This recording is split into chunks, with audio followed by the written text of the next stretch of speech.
આનું કંઈ છે કે મોબાઈલનો છે? મોબાઈલ છે. હા હા.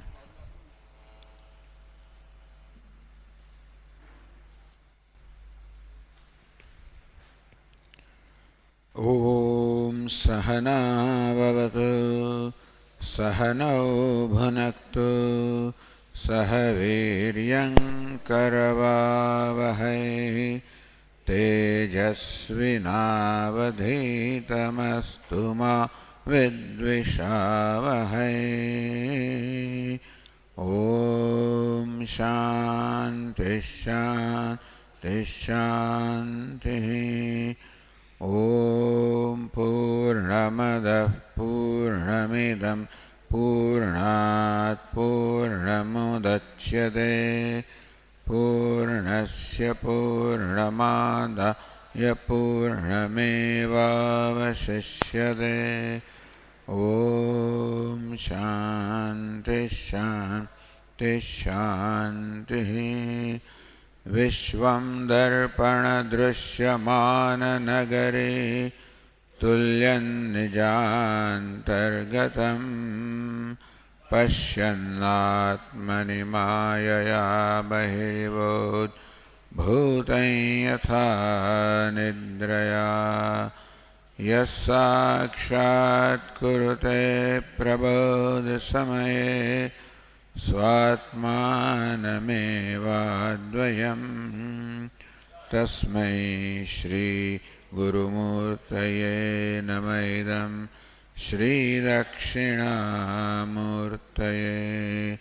વાગીશાયસ્ય વદને લક્ષ્મીયસ્ય ચ વક્ષસે યસ્યાસ્તિ હૃદયે સંવિદ तं નૃસિંહમહં ભજે. ઓમ નમઃ પરમહંસાસ્વાદિત ચરણકમલચિન્મકરન્દાય ભક્તજનમાનસનિવાસાય શ્રીરામચંદ્રાય વિશ્વસર્ગવિસર્ગાદિ નવલક્ષણલક્ષિતम् શ્રીકૃષ્ણાખ્યં પરં ધામ જગદ્ધામ નમામતં. સચ્ચિદાનંદરૂપાય વિશ્વોત્પત્યાદિહેતવે તાપત્રયવિનાશાય શ્રીકૃષ્ણાય વયં નુમઃ. યં પ્રવ્રજन्तमनुपेतमपेतकृत्यं विरहकातर आजुहाव पुत्रेति तन्मयतया तरवोऽभिनेदुः तं सर्वभूतहृदयं मुनिमानतोऽस्मि. संसारसागरे मग्नं दीनं मां करुणानिधे कर्ममोहगृहीताङ्गं मामुद्धर भवार्णवात्। श्रीमद्भागवताख्योऽयं प्रत्यक्षः कृष्ण एव हि स्वीकृतोऽसि मया नाथ मुक्त्यर्थं भवसागरे। मनोरथो मदीयोऽयं सफलः सर्वथा त्वया निर्विघ्नेनैव कर्तव्यः तव केशव। शुकरूपप्रबोधज्ञ सर्वशास्त्रविशारद एतत्कथाप्रकाशेन मदज्ञानं विनाशय। जन्माद्यस्य यतोऽन्वयादितरतः चार्थेष्वभिज्ञस्वराट् तेने ब्रह्मरुदाय आदिकवये मुह्यन्ति यत्सूरयः। तेजो वायुर्मृदां यथा विनिमयो यत्र त्रिसर्गो मृषा धाम्ना स्वेन सदा निरस्तकुहकं सत्यं परं धीमहि।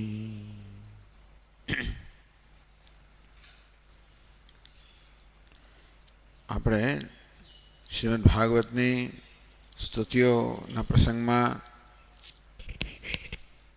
સપ્તમ સ્કંદમાં પ્રહલાદજીની સ્તુતિનો પ્રસંગ જોઈ રહ્યા છે.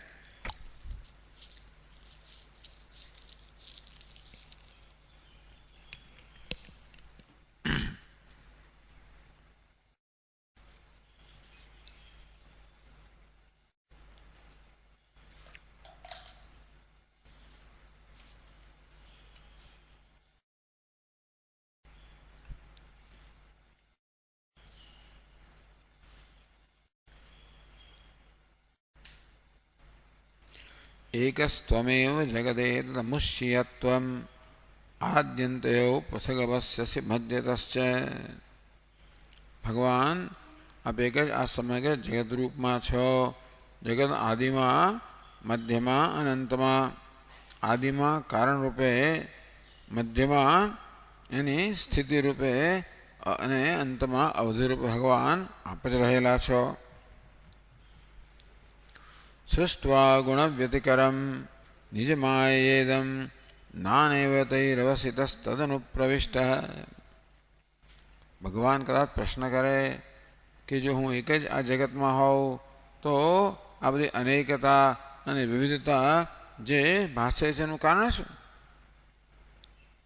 તો ભગવાન આપે જ આપની માયા દ્વારા અનેક બધા ગુણોમાં, પદાર્થોમાં આપ પરિણત થયા, સર્વમાં પ્રવેશ કર્યો અને આપ જ અનેક જગતમાં વિવિધ રૂપે ભાસી રહ્યા છો.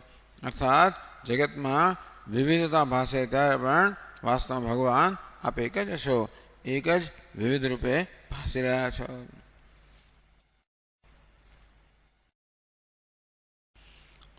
ત્વન્ત્વા ઇદં સદસ્યધીશ ભવાંસ્તતોऽન્યઃ માયા યદાત્મ પરબુદ્ધિરિયમ હ્યપાર્થા. કદાચ એવો પ્રશ્ન થાય કે હું જ જો આ જગતના રૂપમાં અભિવ્યક્ત થયો હોઉં તો જગતમાં સતત પરિવર્તન છે, જન્મ મૃત્યુ સુખ દુઃખ છે, તો એમ સમજવાનું કે ભગવાન બધા સુખ દુઃખ સહન કરી રહ્યા છે, ભગવાન બધા વિકારને પ્રાપ્ત કરે તો કે નહીં? ત્વમ ઇદમ સત અસત ઈશ. હે ઈશ, આપ જ આ કાર્યકારણરૂપ જગત તો છો ભગવાન. તત અન્ય, આપ તો જગતને વ્યાપ્ત કરીને રહેલા છો પણ એથી અતીત છો. સભૂમિમ વિશ્વતો વૃત્વા અત્યતિષ્ઠત દશાંગુલમ. ભગવાન આ ભૂમિ અર્થાત બ્રહ્માંડને સર્વદે વ્યાપ્ત કરીને એનાથી અતીત રહેલા છો. અને તેથી બધું આપ જ છો ને આપનું જ છે. આત્મ પરબુદ્ધિ, કશી વસ્તુને મારું કહેવું કે બીજાનું કહેવું એ ખરેખર માયા છે, ભ્રમ જ છે, માયાને કારણે છે બધું ભગવાન અને ભગવાનનું.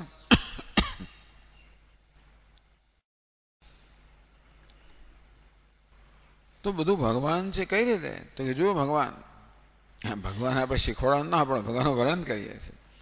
યદ્યસ્ય જન્મ નિધનમ સ્થિતિરીક્ષણમ છે.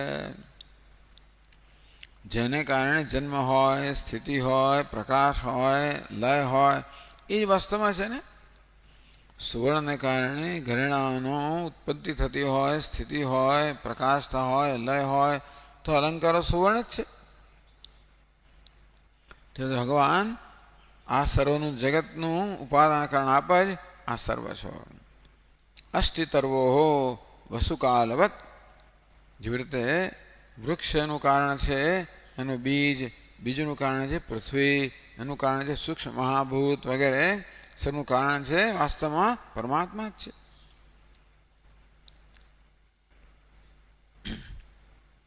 તો કેવી રીતે અંતની અંદર જ આપ જ કેમ છો? નશ્યેદમાત્મનિ જગત વિલયામ્બ મધ્યે શેષે. ભગવાન આ સમગ્ર જગતને આપનામાં સમેટી લઈને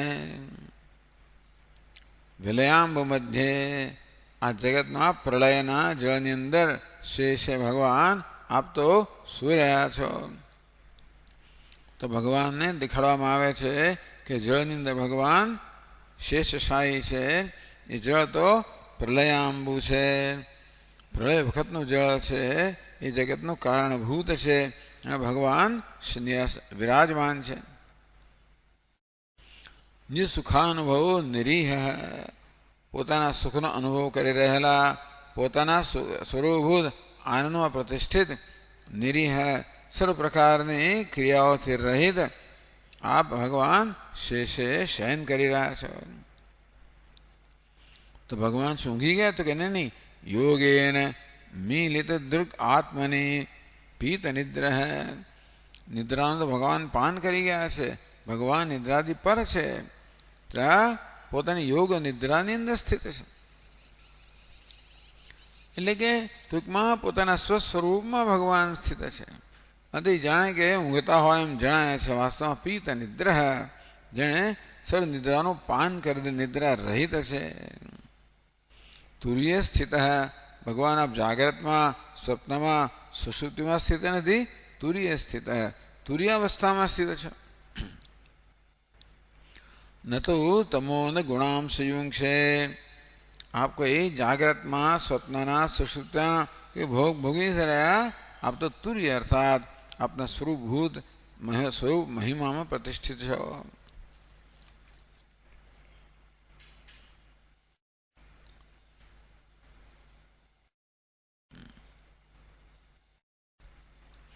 તસ્યૈવ તે વપરિદમ નિજકાલ શક્ત્યા સંચોદિત પ્રકૃતિધર્મ આત્મગૂઢમ. તસ્યૈવ તે વપુઃ. ભગવાન આપનું જ એ જે સ્વરૂપ છે,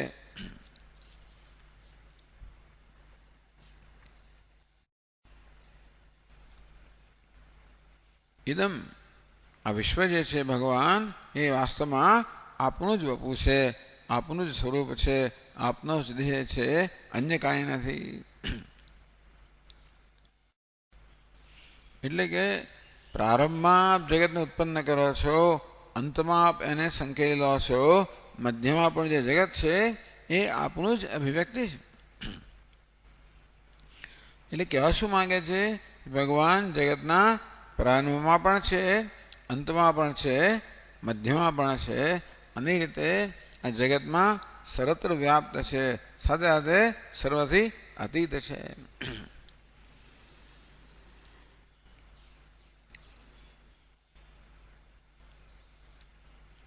તો આત્મગૂઢમ, પ્રલય અવસ્થાની અંદર આ સમગ્ર જગત છે એ ભગવાનમાં લીન થઈ ગયું હોય છે. ભગવાન જાણે કે સમગ્ર જગતનો કોળિયો કરી ગયા હોય છે. પછી સૂતેલા, પેટ ભરીને સૂતેલા છે ભગવાન. ભગવાને તો આખા જગત બ્રહ્માંડ છે ને એનો આહાર કર્યો. એટલા જ માટે અબજો વર્ષ સુધી પછી આટલું ભગવાને ખાધું છે એટલે ભૂખ ના લાગે એમને. તેથી જે લયની આખી લાંબી અવસ્થા એમાં ભગવાન આરામથી સૂતા હોય. પછી ભાઈ ભૂખ્યા થાય એટલે સૃષ્ટિનું સર્જન કરે. સંશોધિત પ્રકૃતિ ધર્મના આત્મગૂઢમ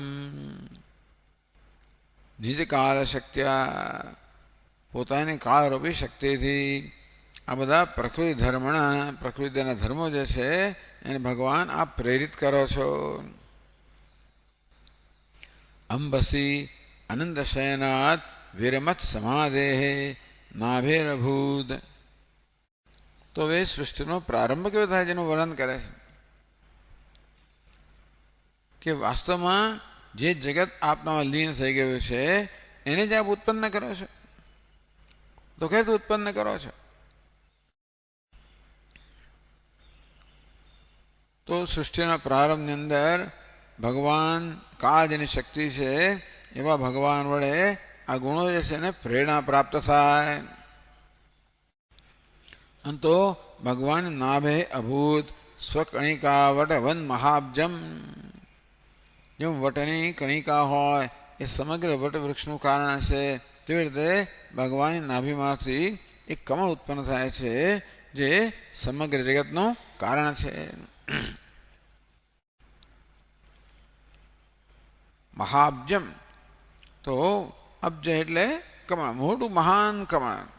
સમગ્ર જગતરૂપી કમળ જે છે એ ઉત્પન્ન થાય છે, એ અભિવ્યક્ત થાય છે. એટલે કે આ સમગ્ર વિશ્વ પહેલા તો કમળના રૂપમાં અભિવ્યક્ત થાય છે. ધીમે ધીમે વિકસિત થઈને સમગ્ર બ્રહ્માંડના રૂપમાં અભિવ્યક્ત થાય છે.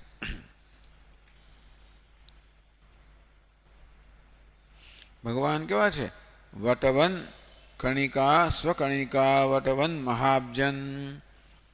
તો વટનું બીજ એવી રીતે સમગ્ર વટવૃક્ષનું ઉપાદાન કારણ છે તેમ ભગવાન પણ જગતનું ઉપાદાન કારણ છે. જગતનું નિમિત્ત કારણ પણ છે, ઉપાદાન કારણ પણ છે.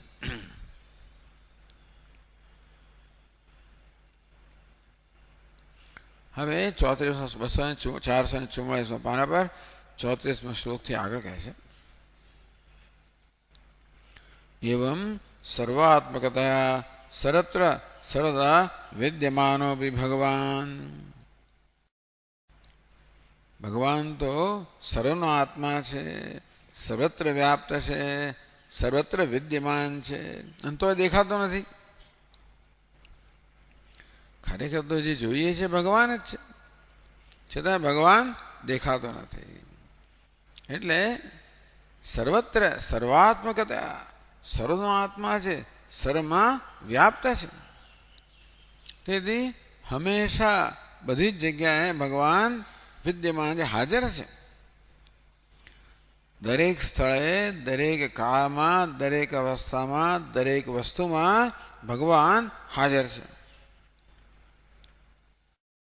તથાપિ ત્વત્કૃપા એવ સુલભ. તો પર છતાં એ ભગવાન દેખાય ક્યારે? ભગવાનની કૃપા હોય તો જ સર્વત્ર રહેલો ભગવાન પણ આપણને દેખાય, એનો અનુભવ થાય. બાકી ભલભલાને દેખાતો નથી. અરે બ્રહ્માજીને પણ દેખાતો નથી ને. અન્યથા તો સાક્ષાત સ્વતઃ ઉત્પન્નસ્ય બ્રહ્મણોપી. બ્રહ્માજી તો સ્વયં ભગવાનમાંથી જ ઉત્પન્ન થયેલા છે. છતાં પણ જ્યાં સુધી ભગવાનની કૃપા પ્રાપ્ત થઈ નથી ત્યાં સુધી ભગવાન એ બ્રહ્માજીને પણ સર્વત્ર વ્યાપ્ત, પોતાનામાં જ વ્યાપ્ત ભગવાનના દર્શન થતા નથી. એટલે ભગવાનની દુર્લભતા બતાવે છે. ભગવાનની કૃપા હોય તો ભગવાન સુલભ છે, ભગવાનની કૃપા ન હોય તો ભગવાન અત્યંત દુર્લભ છે. એ દુર્લભતા બતાવે છે 34મા શ્લોકમાં કહે છે તત્સંભવઃ કવિરતોન્યદ પશ્યમાનઃ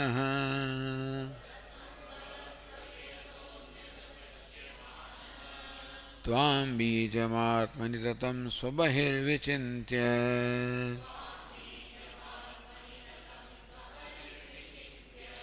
नाविन्ददब्धशतमप्सु निमज्जमानः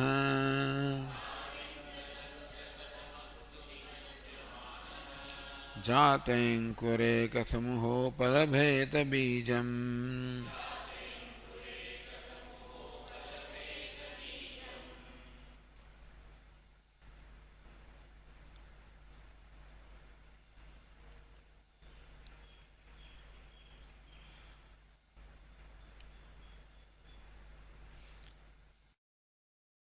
तत्संभवः तस्मिन् अब्जे संभवः यस्य सः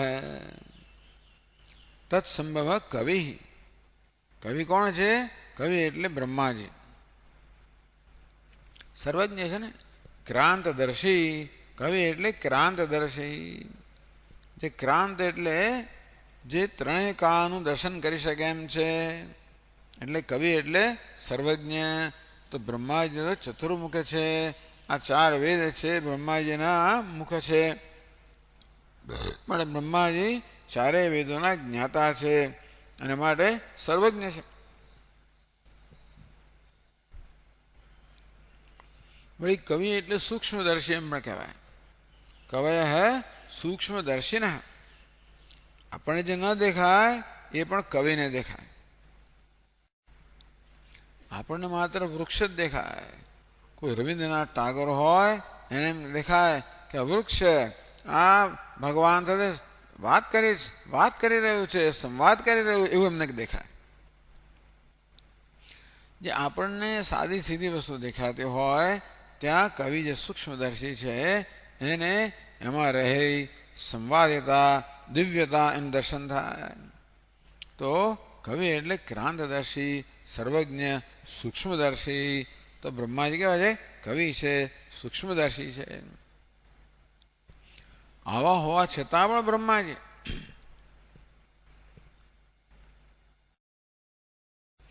અતઃ અન્યત અપશ્યમાનઃ તો બ્રહ્માજીની ઉત્પત્તિ તો પેલા કમળની અંદર થઈ અને આ કમળ સિવાય બીજું કશું બ્રહ્માજી જોઈ શક્યા નહીં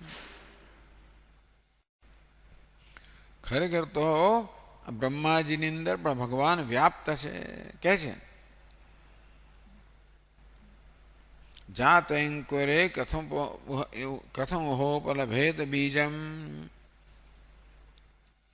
કથમ ઉ અને હ આ બંને જે છે અવ્યય છે ઉ અને હ એટલે કે યોગ્ય જ છે શું કે જાતે અંકુરે અંકુર જ્યારે જન્મ્યો હોય ત્યારે કથમ બીજમ ઉપલભેત કોઈ જો બીજ હોય ને એમાંથી અંકુર જન્મે માટે બીજ છે એ અંકુરનો વ્યાપ્ત છે બીજના જે બધા અવયવ હોય ને એ જ અંકુર રૂપે છોડ રૂપે વૃક્ષ રૂપે જન્મે ને તેથી અંકુરમાં બીજ વ્યાપ્ત છે છતાં પણ અંકુરમાં કોઈ બીજને જોઈ શકતું નથી અંકુરમાં વ્યાપ્ત હોવા છતાં પણ બીજને કોણ જોઈ શકે છે તે બ્રહ્માજી અંકુર છે ભગવાનની નાભીમાંથી પ્રગટ થયેલા છે ભગવાન બીજ છે બ્રહ્માજી અંકુર છે છતાં પોતાનામાં વ્યાપ્ત થયેલા ભગવાનને બ્રહ્માજી જોઈ શકતા નથી એ કહે છે ત્વામ બીજમ આત્મની ત્વતમ સ્વબહિ વિચિંત્ય બ્રહ્માજીને ચારે બાજુએ જોયું પણ ક્યાંય કઈ ભગવાન દેખાયા નહીં ભગવાન તો એમની અંદર જ વ્યાપ્ત છે અને બ્રહ્માજી બહાર જોઈ રહ્યા છે આત્મની સ્વસ્મિન તતમ વ્યાપ્તમ સંતમપી સ્વતઃ બહિ વિચિંત્ય મત્વા તો બ્રહ્માજી પોતાનામાં જ ભગવાન પોતાનો જ આત્મા છે ભગવાન પોતાનામાં જ વ્યાપ્ત છે એ પ્રકારની વાસ્તવિકતા હોવા છતાં પણ બ્રહ્માજીને એનું જ્ઞાન નથી એને બ્રહ્માજી માની લે છે કે ભગવાન તો ક્યાંક બહાર છે અને માટે બહાર ભગવાનનું અન્વેષણ કરે છે અન્વેષણાય અપ્સુ નિમજ્યમાન તો બ્રહ્માજી શું કર્યું પછી જળની અંદર એમણે ડૂબકી મારી. ભગવાન ક્યાં છે? એવું કહે છે કે 100 વર્ષ સુધી બ્રહ્માજીએ જળમાં ભગવાન માટે ખોજ કરી. કહે છે અહીંયા આગળ અબ્દશતમ અપ્સુ નિમજ્યમાન. અબ્દ એટલે વર્ષ. વર્ષ 100 વર્ષ. 100 બ્રહ્માજીના 100 વર્ષ, આપણા 100 વર્ષ પણ નહીં. બ્રહ્માજીએ 100 વર્ષ સુધી જળની અંદર ખૂબ અન્વેષણ કર્યું, પરંતુ ભગવાન દેખાયા નહીં. જેમ 10મો છોકરો ચારે બાજુ 10માને શોધ્યા કરે, પરંતુ દેખાય નહીં. અથવા જે દૃષ્ટાંત આપણે બહુ વાપરતા નથી એવું દૃષ્ટાંત કે જે પેલું કસ્તુરી મૃગ છે, એ નાભીમાં જ કસ્તુરી છે, ત્યાં જ શ્વાસ આવી રહી છે, પણ વનમે ખોજ કરે, ચારે બાજુ વનમાં ખોજી રહ્યું છે. ચાલો, કેવી રીતે પરાંચિખાની વ્યતુણ સ્વયંભૂ તસ્માત પરાંગ પશ્યતિ નાંતરાત્મન. ભગવાને મનુષ્ય ઇન્દ્રિયોને મનને બહિર્મુખ બનાવ્યા છે. તસ્માત પરાંગ પશ્યતિ, માટે એ ભગવાનની શોધમાં, સુખની શોધમાં હંમેશા બહાર જ નજર કરી રહ્યો છે. નંતરાત્મન, અંતરાત્મા તરફ નજર કરતો નથી. જ્યાં સુધી ભગવાનની કૃપા ના હોય ત્યાં સુધી આવું જ ચાલે. એ ભલભલા હોય, ભલે ને બ્રહ્માજી હોય. અબ્દશત પર્યંતમ વિશ્વન્નમપી ન અવિંદત. 100 વર્ષ સુધી અન્વેષણ કર્યું, તપશ્ચર્યા કરી, કે અન્વેષણ છતાં પણ એમને ભગવાન પ્રાપ્ત ન થયા.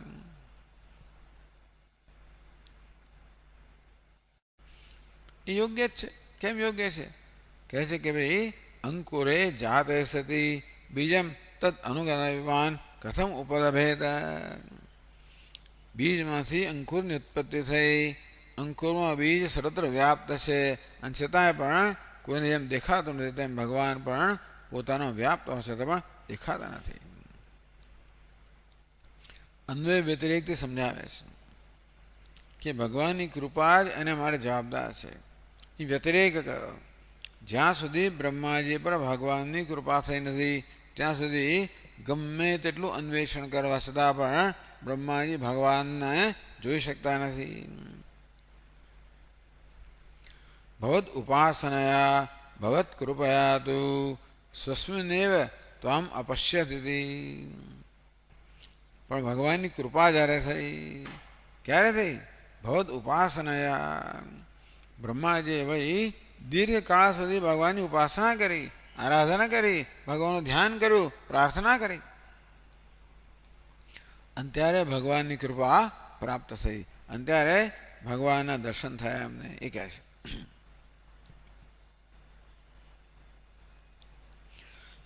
સત્વાત્મયો નિરતિ વિસ્મિત આસ્થિતોબ્જમ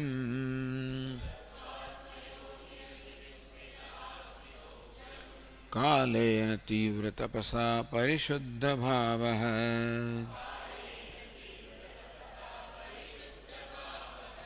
ત્વામાત્મનીશ ભુવિ ગંધમિવાતિ સૂક્ષ્મં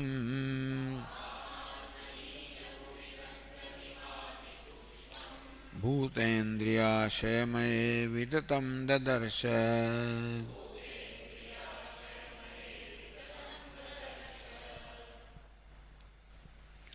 સ તો આત્મયોનિ અતિ વિસ્મિત. આત્મ એટલે નારાયણ. આત્મયોનિ ભગવાન નારાયણ જેની યોનિ છે, કારણ છે. આ બધા બહુવ્રીહી સમાસ વારંવાર વપરાતા હોય છે. આત્મા યોનિ યસ્ય સ આત્મયોનિ. આત્મા જેની યોનિ છે, આત્મા એટલે પરમાત્મા, એટલે ભગવાન નારાયણ જેની યોનિ છે, જેનું કારણ છે એવા બ્રહ્માજી.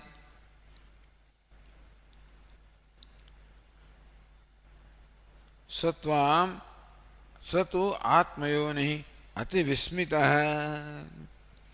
તમ અદૃષ્ટવા. બ્રહ્માજી 100 વર્ષ સુધી જળની અંદર ખોજ કરી છતાં પણ ભગવાન જ્યારે દેખાયા ત્યારે અત્યંત વિસ્મિત થઈ ગયા. આશ્ચર્યચકિત થઈ ગયા કે શું વાત છે. પછી એમણે શું કર્યું? અન્વેષણાત પરાવૃત્ય, બ્રહ્માજીએ અન્વેષણ કરવાનું છોડી દીધું. શરણાગત થાવ તો જ થાય ને. જે મહિમ્ન સ્તોત્રમાં કહ્યું કે ભગવાન આપનો આજે વૈભવ છે, એની ખોજ કરવા માટે ભગવાન પ્રગટ થયા. એક તો કે અગ્નિના સ્તંભ રૂપે, અને બ્રહ્માજી ઉપર ગયા, ભગવાન વિષ્ણુ નીચે ગયા. જ્યાં સુધી પોતાના પ્રયત્નની શોધ કરી ત્યાં સુધી કાંઈ વળ્યું નહીં. તતો ભક્તિ શ્રદ્ધા ભર ગુરુ ગૃણભ્યામ ગિરીશયત. પછી એમણે શોધખોળ મૂકી દીધી અને ભક્તિ અને શ્રદ્ધા સહિત ભક્તિ અને શ્રદ્ધાથી ગુરુ ભારયુક્ત ભગવાનને ખૂબ પ્રાર્થના કરી. ત્યારે ભગવાન સ્વયં પ્રગટ થયા. તતો ભક્તિ શ્રદ્ધા ભર ગુરુ ગુણભ્યામ ગિરીશેત સ્વયં તસ્થે તાભ્યામ. તાભ્યામ સ્વયં તસ્થ, ભગવાન આપ સ્વયં એમની સમક્ષ પ્રગટ થયા. તવ કિમનુવૃત્તિર ન ફલતી. આપની અનુવૃત્તિ હોય, આપનું અનુસરણ હોય, આપનું ભજન હોય તો શું ફલિત નથી થતું? જરૂર થાય છે. અહીં જ પ્રયોગ કંઈ કહેવામાં આવ્યું કે બ્રહ્માજીએ સ્વતંત્ર રીતે સ્વયં પ્રયત્ન કર્યો 100 વર્ષ સુધી ભગવાનને શોધવાનો, પરંતુ ભગવાન એમને મળ્યા નહીં. ભગવાન એવી જગ્યાએ છુપાઈ ગયા છે કે કોઈને શંકા સુદ્ધા ના પડે.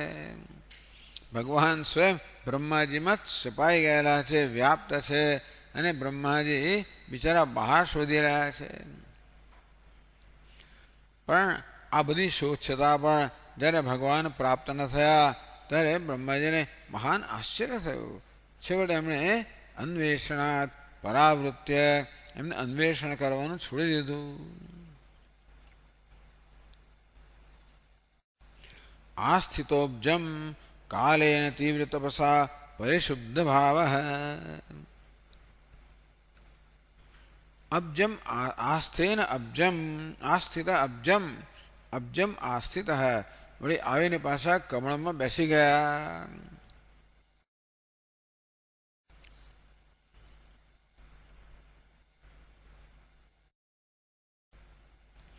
કાલેન તીવ્ર તપસા, કાલેન તીવ્ર તપસા, તીવ્રેણ તપસા મહતા કાલેન. કાળ કે એટલે મહત્વ કાળ સમજી લો. દીર્ઘ કાળ સુધી બ્રહ્માજીએ તીવ્ર તપશ્ચર્યા કરી. પરિશુદ્ધ ભાવ, આ રીતે ભગવાનનું દીર્ઘકાળ સુધી ધ્યાન કર્યું. એને કારણે જેનો ભાવ એટલે અંતઃકરણ પરિશુદ્ધ બન્યું છે. તો અંતઃકરણને શુદ્ધ બનાવવાનું આ એક સાધન છે ઈશ્વરનું ચિંતન. આપણું અંતઃકરણ જેટલું ઈશ્વર સાથે હોય, એક અથવા બીજી રીતે શ્રવણથી, કીર્તનથી, સ્મરણથી, સેવાથી, પ્રાર્થનાથી, ધ્યાનથી, ગમે તે રીતે આપણું અંતઃકરણ ભગવાનમાં લાગેલું હોય તો આપણું અંતઃકરણ એ રીતે ભગવાનની સાથે જોડાવાને કારણે એમના સ્પર્શથી ધીમે ધીમે ધીમે શુદ્ધ થતું જાય. જેવી રીતે ગમે તેવી ગંદી નીકનું પણ પાણી હોય એ પણ ગંગામાં ભળી જાય ત્યારે એ પણ સુરસરી ગંગા જ કહેવાય. તેવી રીતે આપણા મનરૂપી નીકમાં ગમે તેટલી અશુદ્ધિ હોય પણ ભગવાનરૂપી ગંગામાં જ્યારે ડૂબકી લગાવવામાં આવે ત્યારે ધીમે ધીમે આપણું મન પણ શુદ્ધ થઈ જાય. એટલે કહે છે કાલેન તીવ્ર તપસા પરિશુદ્ધ ભાવ.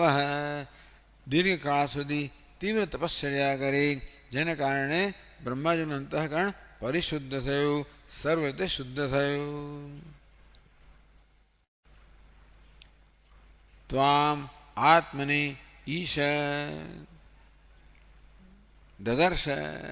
બ્રહ્માજી દદર્શ, બ્રહ્માજી દર્શન કર્યા. ક્યાં? આત્મની પોતાનામાં જ. ભૂતેન્દ્રિયાશયમયે આત્મની.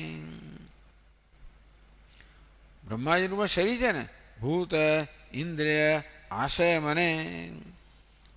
ભૂત એટલે પંચમહાભૂતના સ્થૂળ દેહ, ઇન્દ્રિયો આશય એટલે અંતઃકરણ, કે બનેલું આ એ ભગવાનનું શરીર જે છે પોતાના શરીરમાં આત્મી સ્વદેહેવ વિતતમ દદર્શ. વિતતમ તત એટલે વ્યાપ્ત, વિતતમ વ્યાપ્તમ અતિ સૂક્ષ્મત્વમ દદર્શ. ભગવાન તો અતિ સૂક્ષ્મ, ભગવાન કે અત્યંત સૂક્ષ્મ અતિ સૂક્ષ્મ ક્યાં વ્યાપ્ત છે? બ્રહ્માજીમાં જ વ્યાપ્ત છે, બ્રહ્માજીના દેહમાં સર્વત્ર વ્યાપ્ત છે. તો આ તપસ્યાને કારણે અંતઃકરણ શુદ્ધ થયું, એથી ઈશ્વરની કૃપા પ્રાપ્ત થઈ. એવું પણ નથી કે અંતઃકરણ શુદ્ધ હોય તો જ ઈશ્વર કૃપા કરતો હોય. ઈશ્વર તો સદા કૃપા કરતો જ હોય છે, પણ અંતઃકરણ શુદ્ધ હોય તો એની કૃપા આપણું અંતઃકરણ ઝીલી શકે. અને ત્યારે આપણને લાગે કે ભગવાને કૃપા કરી. કૃપા ન કરવાની ભગવાને સ્વતંત્રતા જ નથી, ભગવાન કૃપા સ્વભાવ છે. પણ જ્યાં સુધી આપણા અંતઃકરણના દ્વાર ખુલ્યા નથી ત્યાં સુધી એ કૃપાનો આપણને અનુભવ થતો નથી. પણ અંતઃકરણ જેમ જેમ શુદ્ધ થાય તેમ તેમ એના દ્વાર ખુલતા જાય, ભગવાનની કૃપાનો અનુભવ થતો જાય. અને તેથી બ્રહ્માજી અંતર્મુખ બન્યા. જે બહિર્મુખ હતા છે તો કવિ સૂક્ષ્મદર્શી જ છે, કેવા બન્યા? અંતર્મુખ. દૃશ્યતે તો અગ્ર્યા બુદ્ધ્યા સૂક્ષ્મ્યા સૂક્ષ્મદર્શિભિઃ એષ સર્વેષુ ભૂતેષુ ગૂઢોત્માન પ્રકાશતે. સર્વેષુ ભૂતેષુ ગૂઢ આત્મા, પ્રાણી માત્રમાં છુપાયેલો આત્મા જે છે ન પ્રકાશતે, આત્મરૂપે બ્રહ્મરૂપે પ્રકાશિત થતો નથી. અર્થાત ભગવાન આપણા હૃદયમાં જ વિરાજમાન છે, છતાં પણ આપણને એનો ભાસ થતો નથી, અનુભવ થતો નથી. દૃશ્યતે તો અગ્ર્યા બુદ્ધ્યા સૂક્ષ્મ્યા સૂક્ષ્મદર્શિભિઃ. બ્રહ્માજી કવિ છે, સૂક્ષ્મદર્શી છે. એમણે એકાગ્ર અને સૂક્ષ્મ બુદ્ધિ પ્રાપ્ત કરી તો દૃશ્યતે, તો ભગવાન જરૂર દેખાય છે. તો ભૂતેન્દ્રિયાશયમય આત્મનિ વિતતમ દદર્શ. પંચમહાભૂત ઇન્દ્રિય અંતઃકરણ રૂપી બનેલી પોતાની ઉપાધિ છે, એમાં સર્વ વ્યાપ્ત ભગવાનના દર્શન કર્યા. નહીં તત્કૃપામ વિના ત્વદર્શનાદૌ કસ્યાપી પરાક્રમ ચલતી. ભગવાન આપની કૃપા વિના આપના દર્શન માટે કોઈનું પરાક્રમ ચાલતું નથી. રાવણને જે ભલન જાય ને આખો પેલો કૈલાસ પર્વત ભલેને હલાવે, જે કરવું એ કરો. કોઈનું પરાક્રમ ભગવાનની કૃપા ન હોય ત્યાં સુધી કોઈનું પરાક્રમ ચાલતું નથી. આ બ્રહ્માજીએ પરાક્રમ કર્યું, 100 વર્ષ સુધી જળમાં અન્વેષણ કરવાનું પરાક્રમ કર્યું, કંઈ ના ચાલ્યું. તતો ભક્તિ શ્રદ્ધા ભર ગુરુ ગૃણભ્યામ. ભક્તિ અને શ્રદ્ધાથી જ્યારે ભગવાનની શરણાગતિ સ્વીકારવામાં આવે. ઐશ્વર્ય તો છે જ, ઐશ્વર્ય જોયું એ લોકો આમ તવૈશ્વર્યમ યત્નાદ યત ઉપરી વિરંચિ હરિરધ. ભગવાનના ઈશ્વર દર્શન થયું. ભગવાન તો અગ્નિની સ્તંભ રૂપે પ્રગટ થયા, પણ જ્યાં સુધી પોતાના બળ પર આધારિત છે ત્યાં સુધી એને દર્શન ન થાય. દર્શન થાય છે તોય દર્શન ના થાય. આમ ભગવાનના આપણા ચર્મચક્ષુએ દર્શન થાય છે, પણ મનસ્ચક્ષુએ દર્શન થતા નથી. તતો ભક્તિ શ્રદ્ધા ભર ગુરુગુણભ્યામ ગિરીશયત.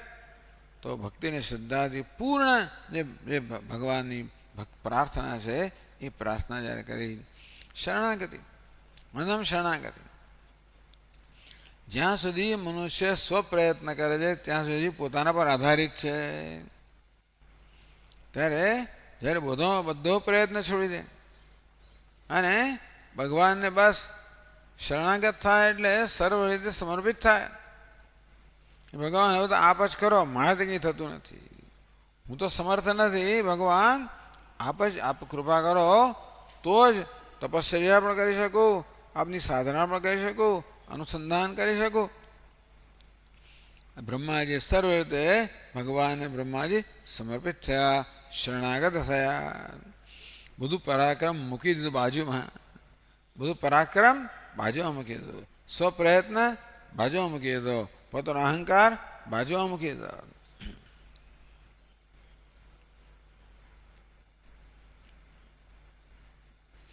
કે ભગવાન ભગવાન કેવાય છે ઈશ્વર છે, સર્વના શાસક છે, એવું અને સર્વથી વધારે પરાક્રમી છે. નત્વત સમોસ્તે ભેદિકા કુતો અન્ય. ભગવાન સમાન કોઈ ના હોય તો અધિક તો ક્યાંથી હોય? મળે ભગવાન સમક્ષ કોનું પરાક્રમ ચાલે? કોનું પરાક્રમ ન ચાલે? દર્શને દૃષ્ટાંતમાહુ ભુવિ ગંધમ્યુ અતિ સૂક્ષ્મ. તો જેવી રીતે ભુવિ તત્કારણભૂતમ સૂક્ષ્મ ગંધમ વિવેકી પશ્યતિ.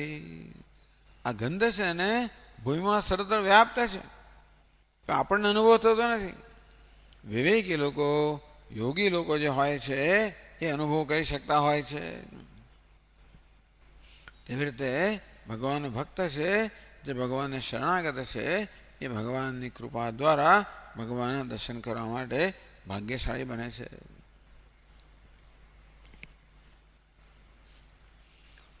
પછી ભગવાને આ તો જાણે કે એમણે પોતાની અંદર ભગવાન દર્શન કર્યા, પછી બહાર પણ કર્યા. ભગવાનની કૃપાને કારણે વિરાટ રૂપમ જ દૃષ્ટવા કૃતાર્થો જાત હૈ. પછી ભગવાને પોતાના વિરાટ રૂપ દર્શન કરાવ્યું. ટૂંકમાં બ્રહ્માજીએ જગતનું સર્જન કરવાનું છે ને, સર્જન કરવા માટે એમને જ્ઞાન હોવું જોઈએ શેનું સર્જન કરવાનું છે. એટલે ભગવાન પોતાના વિરાટ રૂપનું દર્શન કરાવે, એ પરથી બ્રહ્માજી જગતનું સર્જન કરે.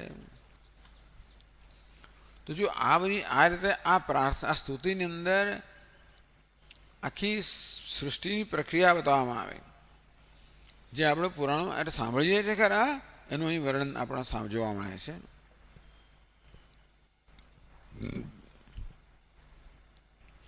એવં સહસ્રવદનાં ઋષિરઃ કરોરો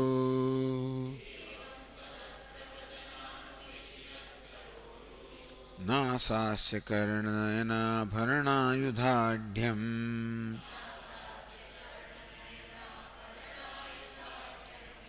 માયામયં સદુપલક્ષિતસન્નિવેશમ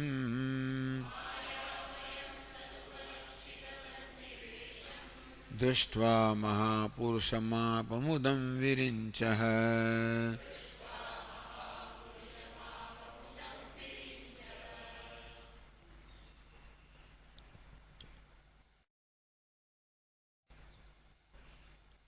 એવં યથા સૂક્ષ્મ રૂપમ દૃષ્ટવાન તથા તે જ રીતે સહસ્રવદન અંગ્રી શિરઃ કર ઉરુ નાસા આસ્ય કર્ણ નયન આભરણ આયુધાઢ્યમ.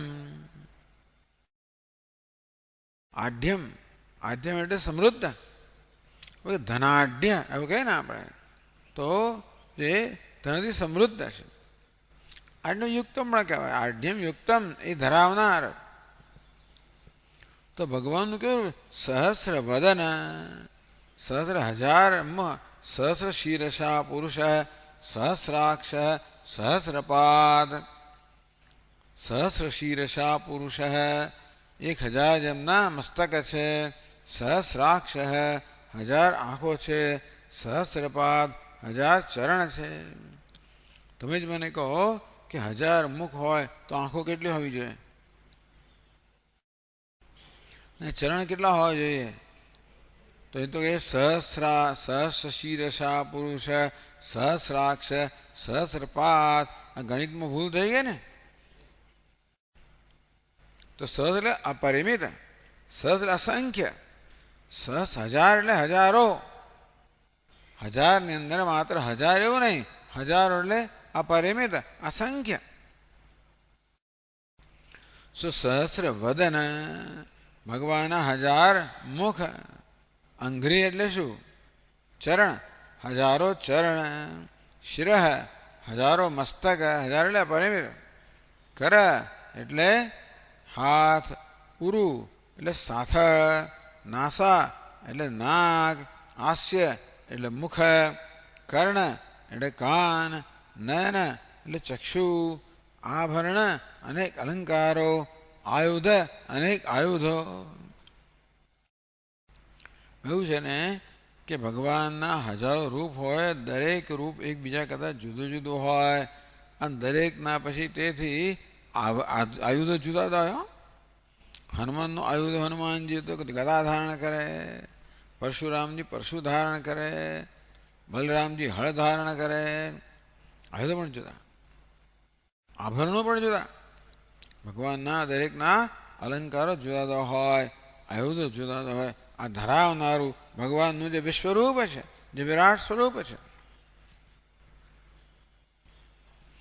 કેવું છે? માયામયમ.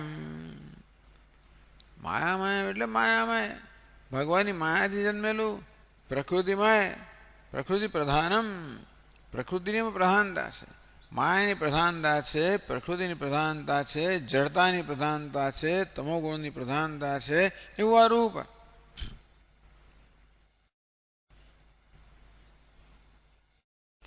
સદ ઉપલક્ષિત સન્નિવેશમ.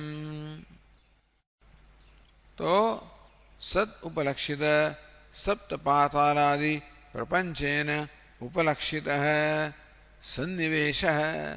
સન્નિવેશ એટલે આકૃતિ, પાદાદિ રચના. જે આકૃતિ અને સન્નિવેશનો અર્થ એવો થાય, ઘણા અર્થોમાં એક અર્થ થાય છે આકૃતિ. તો ભગવાનનું આજે માયામય રૂપ છે, પ્રકૃતિ જેમાં પ્રધાન છે એવું ભગવાનનું જે વિરાટ રૂપ છે એનામાં બધું જ આવી ગયું. 14 ભુવન આવી ગયા. તો આ પૃથ્વીના ચરણ છે, સપ્ત પાતાળ વગેરે પણ ભગવાનના ચરણમાં આવી ગયા. તો આવી જાતની આવા રચનાવાળા તમ મહાપુરુષમ. મહાપુરુષ વિરાટ પુરુષ જે છે, દૃષ્ટવા વિરિંચી મુદમ આપ.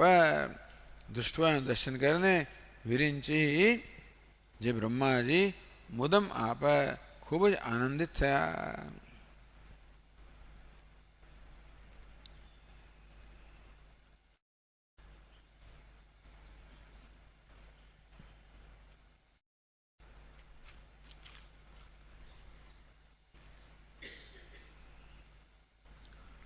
પછી જો ભગવાન આગળ શું શું કરે છે. પહેલાં ભગવાનની નાભીમાંથી કમળ ઉત્પન્ન થયું, એમાં બ્રહ્માજીનો આવિર્ભાવ થયો. પછી બ્રહ્માજીનો પ્રયત્ન છોડી દેવામાં આવ્યો. બ્રહ્માજીએ ભગવાનને પ્રસન્ન કરવા તપશ્ચર્યા કરી, એટલે ભગવાન પ્રગટ થયા. કઈ રીતે? પહેલાં તો બ્રહ્માજીમાં જ વ્યાપ્ત જે સૂક્ષ્મ રૂપ છે એના દર્શન થયા. પછી બ્રહ્માજીની સમક્ષ જે સમગ્ર વિશ્વ છે એ વિશ્વરૂપમાં પ્રગટ થયા. પછી બ્રહ્માજી બિચારા એમની તકલીફોનો અંત આવ્યો નથી, એટલે કહે છે કે પુનઃ પુનશ્ચ અવતીર્ય તસ્ય ભક્તસ્ય રક્ષામ કૃતવાન. વળી પાછો ભગવાને અવતાર લીધો અને પોતાના ભક્ત જે બ્રહ્માજી છે એમની રક્ષા કરી. કઈ રીતે કરી એ આગળ કહે છે. તસ્મૈ ભવાન હે શિરસ્તનુવં ચ બિભ્રત.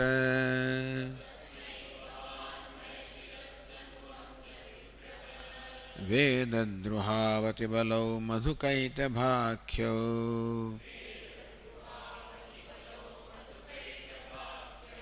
હત્વા નયચ્છુતિગણાં સુરજસ્તમશ્ચ.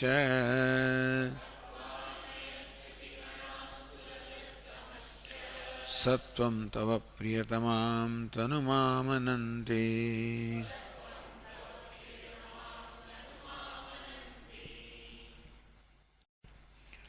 તસ્મૈ ભવાન હય શિરઃ. હય એટલે ઘોડો, હય શિરઃ ભગવાન એક અવતાર છે, હયગ્રીવ અથવા હય શિરઃ.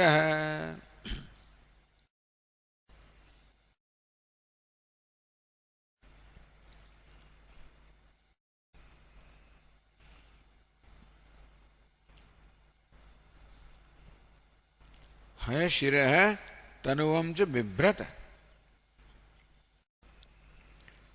હય શિર એટલે હયગ્રીવ છે એમની મૂર્તિ ભગવાને ધારણ કરી. ભગવાન ટૂંકમાં હયશિર અથવા હયગ્રીવ રૂપમાં ભગવાને પ્રગટ થવું પડ્યું ત્યાં આગળ. કેમ પ્રગટ થયો? તો કહે છે કે મધુકૈટભાખ્યૌ વેદદ્રોહૌ અતિબલૌ. તે વખતે એકદમ જ ભગવાનના કાનના મેલમાંથી મધુન કૈટભ નામના અત્યંત બળવાન રાક્ષસો ઉત્પન્ન થયા. વેદદ્રોહો વેદનો દ્રોહ કરનારા એવા રાસ કેવા છે. રજસ તમશ્ચ એક રજોગુણ છે, એક તમોગુણ છે. મધુ અને કૈટભ રજોગુણ અને તમોગુણના પ્રાધાન્યવાળા વેદનો અત્યંત દ્રોહ કરનારા અત્યંત બળવાન રાક્ષસો ત્યાં આગળ એકદમ ભગવાનના કાનના મહેલમાંથી પ્રગટ થઈ ગયા. આવીને સીધા બ્રહ્માજીના વેદ લઈને જતા રહ્યા. બ્રહ્માજીને ભગવાને વેદનું જ્ઞાન આપ્યું, એનાથી ભગવાન બ્રહ્માજી સર્જન કરે, પણ વેદ જ પેલા ચોરી ગયા. હવે બિચારા બ્રહ્માજી શું કરે? એટલે ભગવાન તે વખતે હયગ્રીવ એટલે કે ઘોડાના મુખ જેનું છે એવા રૂપમાં ભગવાન પ્રગટ થયા. મધુકૈટભાખ્યૌ દૈત્યૌ હત્વા ભગવાન ગયા મધુકૈટભ નામના બંને દૈત્યો છે એનો વધ કર્યો. એનાથી વેદ લઈ આવ્યા. તસ્મૈ બ્રહ્મણે તાભ્યામ હૃતાન શ્રુતિગણાન અનયત સમર્પિતવાન. આવીને બ્રહ્માજીને એ વેદ છે ભગવાને આપ્યા, સમર્પિત કર્યા. શ્રુતિ એટલે વેદ, શ્રુતિ ગણાન એટલે વેદનો સમૂહ, બધા વેદ ચોરી ગયા. અનયત એટલે લાવ્યા, આવીને બ્રહ્માજીને આપી દીધા પાછા. બસ શું કામ? તયો હનને હેતુમાં શું કામ ભગવાને આ બધું કૈટભનો વધ કેમ કર્યો હશે? તો કહે છે કે વેદદ્રોહ વિધિ વેદોનો દ્રોહ કરનારા. એટલે આનું નામ યસુરો કહેવાય, આનો રાક્ષસો કહેવાય. એમને સારી વસ્તુ ખમાય જ નહીં. સારું જુએ ને એમને કશું થઈ જાય. આ તમો ગુણનો સ્વભાવ આવો છે. ક્યાંક સારું જોઈએ ને તો આપણે બળતરા થાય, કોઈની ઉન્નતિ જોઈએ આપણે બળતરા થાય. ક્યાંક સારું થતું હોય આપણે ગમે જ નહીં, ક્યાંક ખરાબ થતો હોય ને તો મજા આવે. ખૂના મરકી થાય તો એને આનંદ આવે, આગ લાગે એને આનંદ આવે. આવી જાતના સમાધાન, હા બરાબર છે, આ સારું થયું, આ જ લાગના છે. એટલે આવી જ્યાં તમોગુણની પ્રધાનતા હોય ત્યાં આવો વિકૃત સ્વભાવ હોય, અને તેથી આવી વસ્તુમાં ત્યાં આનંદ આવે. એટલે એનો આનંદ તોડફોડમાં છે. બોમ્બ ભડાકા કરવા, તોડફોડ કરવી, લોકોને મારી નાખવા, આવું થાય એટલે આનંદ આવે. અન્નમ રાક્ષસો એટલે મધુકૈટભ એવા રાક્ષસો છે. એ જો કે બ્રહ્માજી પાછા વેદ છે. ભગવાન યો બ્રહ્માણમ વિદધાતિ પૂર્વમ યો વૈ વેદાંશ પ્રહિણોતિ તસ્મૈ. ભગવાન સૃષ્ટિના પ્રારંભમાં બ્રહ્માજીને પ્રગટ કરે છે, પછી બ્રહ્માજીને વેદનું જ્ઞાન પ્રદાન કરે છે. એટલે બ્રહ્માજીને ભગવાને વેદો આપ્યા. એટલે વેદને પણ અનાદિ કહેવામાં આવે છે. તો કે વેદ તો સૃષ્ટિના પ્રારંભ બધી છે. વેદાંતિ લોકો કે વેદમાં શબ્દ સ્વરૂપ છે, આકાશની ઉત્પત્તિ થઈ છે, શબ્દની ઉત્પત્તિ છે, પણ વેદ પણ અનાદિ નથી એવું કહે. એ વેદાંતની મીમાંસકોમાં આવી ચર્ચાઓ ચાલ્યા કરે. પહેલાં કે નહીં ભાઈ, વેદ તો નિત્ય છે. સૃષ્ટિનો પ્રલય થાય તો પણ વેદની તો પ્રલય થાય જ નહીં, વેદ નિત્ય છે. એટલા જ માટે વળી પાછા એના એ જ વેદ સૃષ્ટિના પ્રારંભમાં ભગવાન બ્રહ્માજીને આપે. એટલે ભગવાન જગતનું સર્જન કરે.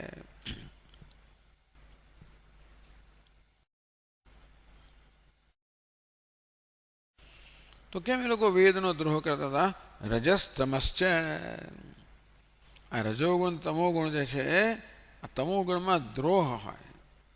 રજોગુણની અંદર પણ ભોગ વૃત્તિ હોય, પણ તમોગુણમાં દ્રોહ હોય, ક્રોધ હોય.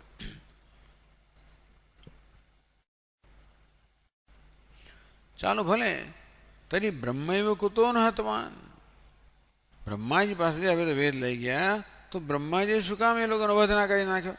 બ્રહ્માજી બ્રાહ્મણ છે, કંઈ કરી જ ના શકે. બ્રાહ્મણ બિચારા વેદ ભણે અને ભણાવે પણ બીજું કંઈ ના કરી શકે. રક્ષણ કરવાનો ક્ષત્રિય જોઈએ, એટલે વિષ્ણુ ભગવાન જે ક્ષત્રિય છે. શિવજી બ્રાહ્મણ છે, વિષ્ણુ ક્ષત્રિય છે. એટલે જ્યાં શિવજીના ભક્તો છે ત્યાં જ્ઞાનની પ્રધાનતા છે અને વિષ્ણુના ભક્તોમાં ભક્તિની પ્રધાનતા છે. એટલે કે અવતાર તો હરિહર પુત્ર, એટલા માટે એક અવતાર છે જેને આયપ્પા કહેવામાં આવે છે.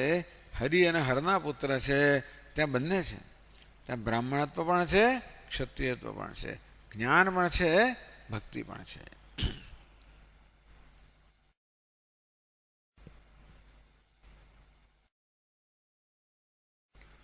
તો પછી બ્રહ્માજી જ્યારે આ રાક્ષસોને વધ ના કરી શક્યા ત્યારે તરી અહમ કથમ હતવાની ત્યાં આશંક્ય. ભગવાન પ્રશ્ન કરે કે બ્રહ્માજી જ્યારે વધ ના કરી શક્યા ત્યારે મેં વધ કરી શક્યો, હું કરી શક્યો, એ કેવી રીતે થયું? શા કારણે હું એમનો વધ કરી શક્યો? તો એટલે માટે કહેવામાં આવ્યું કે ભગવાન કેવા છે?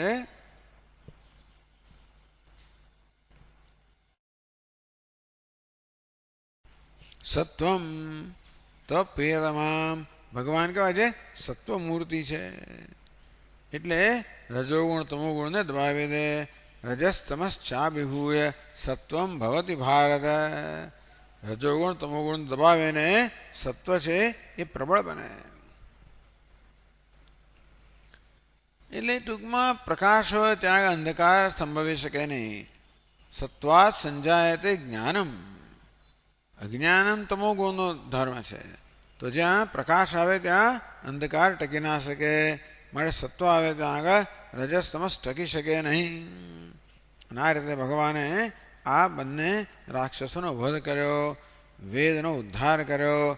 બ્રહ્માજીને વળી પાછા વેદ સમર્પિત કર્યા, જે બ્રહ્માજી સૃષ્ટિનું પોતાનું કાર્ય કરી શકે.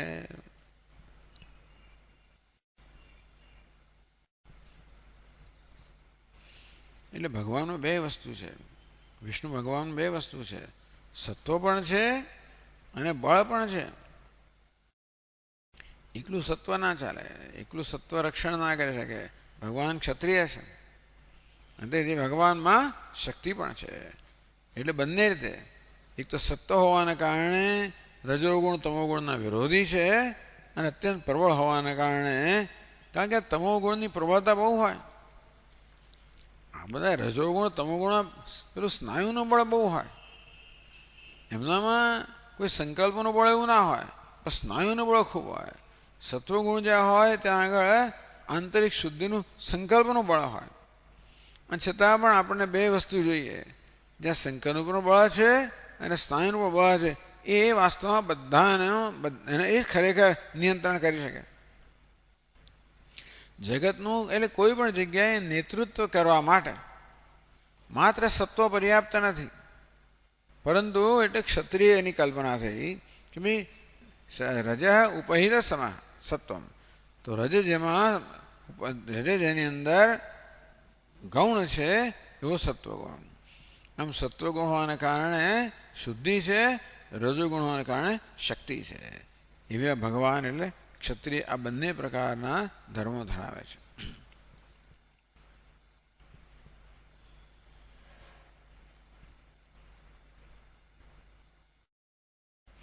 ન કેવલમ શ્રી હયગ્રીવ અવતારેણ બ્રહ્મણે ઉપકારમ કૃતવાન તો સંભવામિ યુગે યુગે પરિત્રાણાય સાધૂનામ વિનાશાય ચ દુષ્કૃતામ ધર્મ સંસ્થાપનાર્થાય સંભવામિ યુગે યુગે. તો સાધુઓનું રક્ષણ કરવા માટે, દુષ્ટોનો વિનાશ કરવા માટે, ધર્મનું સંસ્થાપન કરવા માટે યુગે યુગે જ્યારે જ્યારે પણ જરૂર પડે ત્યારે સંભવામી હું અવતાર ધારણ કરું છું. એટલે કહે છે કે ન કેવલમ હયગ્રીવ અવતારેણ બ્રહ્મણે ઉપકારમ કૃતવાન. હયગ્રીવનો અવતાર લઈને માત્ર બ્રહ્માજીનો ઉપકાર કર્યો એટલું નથી, કિંતુ અન્ય અપી વિવિધ અવતારૈ. અન્ય અનેક પ્રકારના અવતારો ભગવાને ધારણ કરેલા છે. અન્ય સામે ભક્તાનામ સદાએવ ઉપકારમ કરોશી. ભગવાનનું આ જ મુખ્ય કાર્ય છે, પોતાના ભક્તોની રક્ષા કરવી. તો ભગવાન હયગ્રીવ ઉપરાંત આપે અનેક બીજા બધા અવતારો પણ ધારણ કરેલા છે અને એ દ્વારા આપના ભક્તોની રક્ષા કરેલી છે. એ વાત કહે છે ઇત્થમથી માણે પછીના શ્લોકમાં.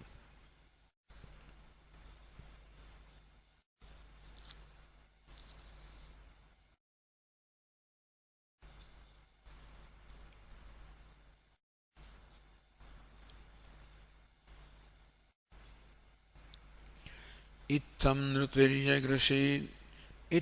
नृतिर्यगृषिदेव जशावतारैः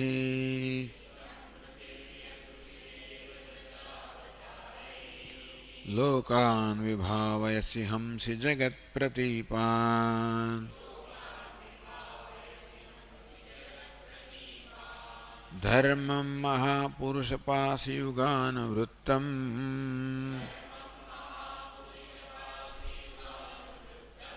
छन्नः कलौ यदमवस्त्रियुगोऽथ सत्त्वम्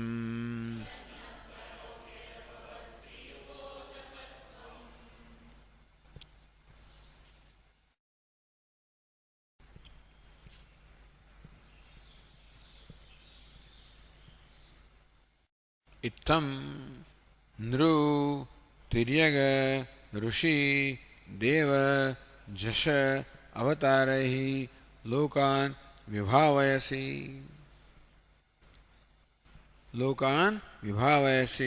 पालयसि. ભગવાન આવા ભિન્ન ભિન્ન અવતાર લઈને લોકોનું રક્ષણ કરો છો. વળી શું કરે છે પાછા? હંસી જગત પ્રતિપાન જગત પ્રતિપાન પ્રતિકૂલાન અસુરાદીન હંસી ઘાતયસી. પ્રતિપ એટલે પ્રતિકૂળ. તો જગતના પ્રતિકૂળ જે આ બધા અસુરો છે ભગવાન એમનો વધ કરે છે, એમનો ઘાત કરે છે, ભક્તોની રક્ષા કરે છે, આ દુષ્ટોનો નાશ કરે છે, બંને કરે છે. આ બધું રાજાનું કામ છે, આ બધું ક્ષત્રિયનું કામ છે કે રાજાનું કામ છે. રાજાએ કરવું જ પડે. દુષ્ટોનો વધ પણ તો જે સત્પુરુષો હોય એમની રક્ષા એને કરવી જોઈએ. બ્રાહ્મણા સંતુ નિર્ભયા. આ બ્રાહ્મણો જે છે એટલે જે લોકો વિચારશીલ મનુષ્યો છે, જેમના જ્ઞાનની જેમના માર્ગદર્શનની સમગ્ર સમાજને જરૂર છે, એ લોકો નિર્ભય હોવા જોઈએ. નિર્ભયતા હોવી જોઈએ, એમનો બોલવાની નિર્ભયતા હોવી જોઈએ, લખવાની નિર્ભયતા હોવી જોઈએ, બધી નિર્ભયતા હોવી જોઈએ.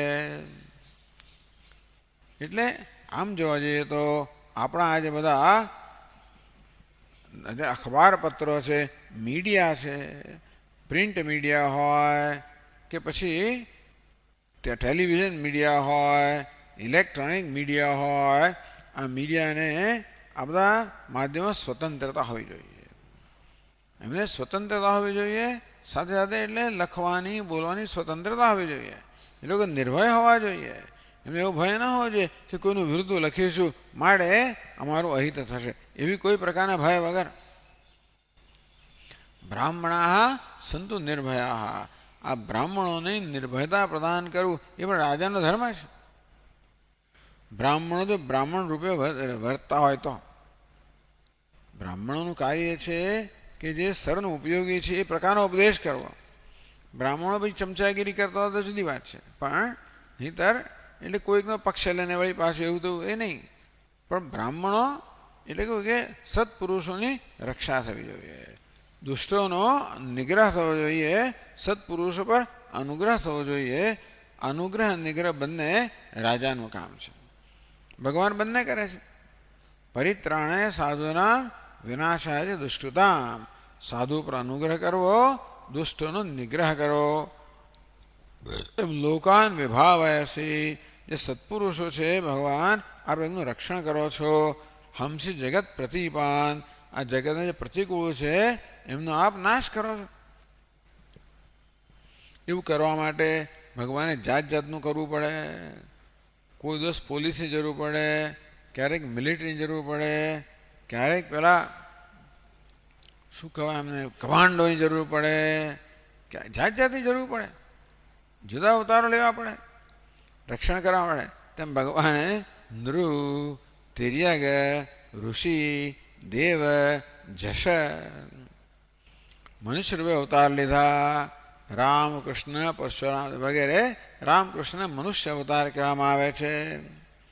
તીર્ણ પશુ રૂપે, વરાહ વગેરે જે છે એ પશુ રૂપે અવતાર લીધા. ઋષિ પરશુરામજીને ઋષિનો અવતાર ગણવામાં આવે છે.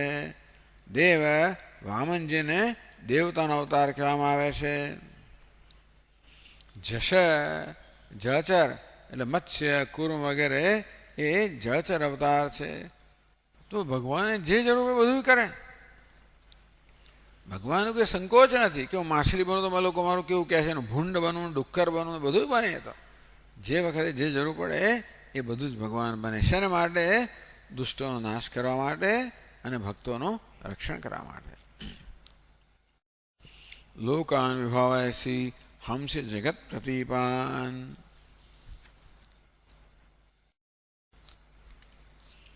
ધર્મમ મહાપુરુષ પાસી. હે મહાપુરુષ, ધર્મમ પાસી, આપ ધર્મનું રક્ષણ કરો છો.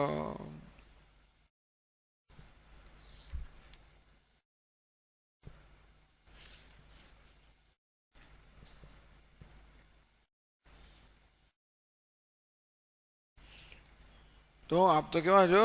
સર્વસ્વામી છો, મહાપુરુષ છો. આપ જો આ વસ્તુ ના કરો, ધર્મ રક્ષણ ના કરો તો બીજું કોણ કરે? એ મહાપુરુષે સંબોધનથી કહેવામાં આવે છે.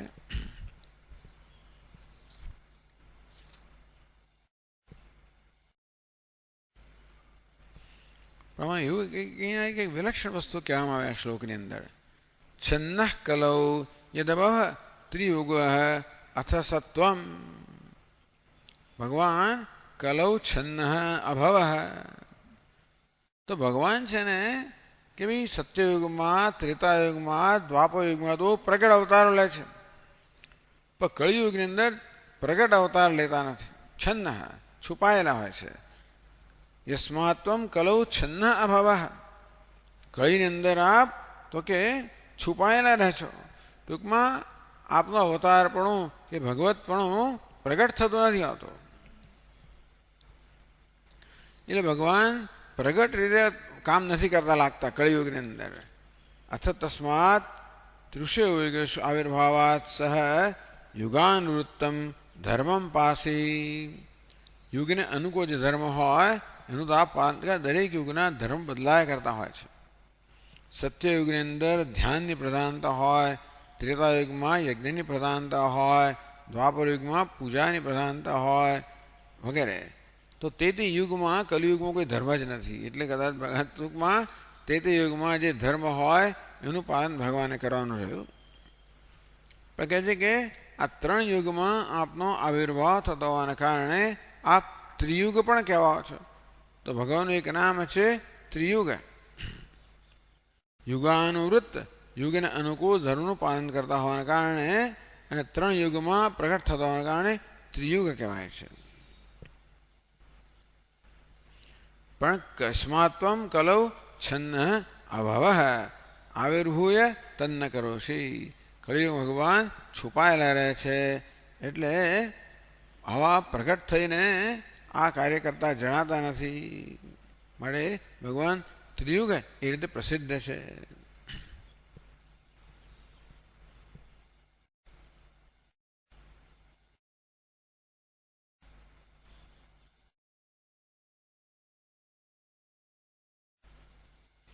એટલે ત્રિયુગે ત્રેતાયુગત્રય કૃતાવતાર अच्छन्नैव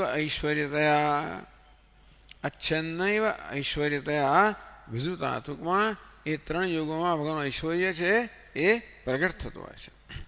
તથાપિ કલૌ કૃતાવતાર સંતુ છન્ન. ભાઈ કળિયુગમાં અવતાર નથી લેતા એમ નહીં, પરંતુ કળીમાં અવતાર લે ત્યારે એનું ઐશ્વર્ય કેવું છે? છુપાયેલું રહે છે. યથોપયોગમ ઐશ્વર્ય આવિષ્કારેણ નિગૃહિત ઐશ્વર્ય. ભગવાન કલિયુગમાં શું કરે ખબર છે?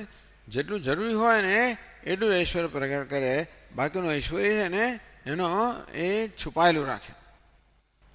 અંતેથી એટલે કલિયુગમાં ભગવાન એક અર્થ એવો થાય કે કલિયુગમાં ભગવાન અવતાર લેતા જ નથી, માટે ત્રિયુગ કહેવાય છે.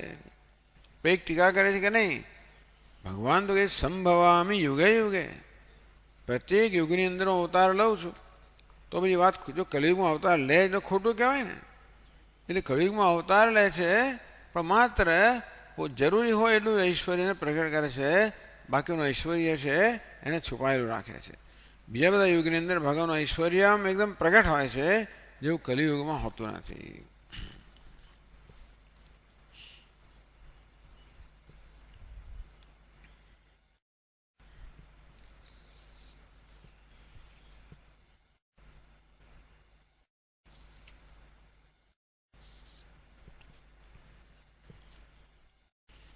હવે પ્રહલાદજી બહુ એક વિલક્ષણ રીતે સ્તુતિ કરે છે 3 શ્લોકોની અંદર.